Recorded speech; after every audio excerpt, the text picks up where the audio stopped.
L'année dernière, 169 000 Sud-Coréens ont pris un congé parental pour s'occuper d'un enfant de moins de 8 ans, soit une augmentation de 3,7% en glissement annuel. Selon l'Institut national des statistiques, le COSTAT, le chiffre a plus que doublé par rapport à il y a 10 ans.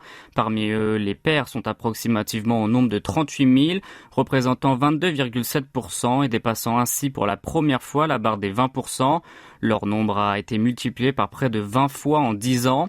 La quantité de parents qui ont mis leur vie professionnelle entre parenthèses à la suite de la naissance d'un enfant a reculé de 4% à cause de la dénatalité, mais celui des pères s'est malgré cela accru de 7,4%. 26,8 mères ou pères pour 100 naissances ont bénéficié de ce dispositif.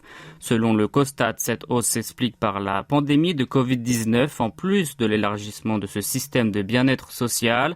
Alors que la Corée du Sud a vu son nombre de nouveau-nés au plus bas l'an dernier, l'utilisation du congé parental s'est multipliée en raison de la revalorisation du salaire pour le deuxième parent qui le prend. Les employés qui s'accordent une pause pour prendre soin de leur enfant étaient les plus nombreux dans les grandes entreprises. 63,5% d'entre eux travaillaient pour une société de plus de 300 salariés. Ce chiffre a pourtant baissé de 1,5 point sur un an. Par ailleurs, les pères avaient tendance à prendre ce congé entre 35 et 39 ans lorsque leur enfant est âgé d'environ 7 ans, tandis que les mères entre 30 et 34 ans, soit directement après l'accouchement. 18,5% d'entre eux ont utilisé leur congé en plusieurs fois.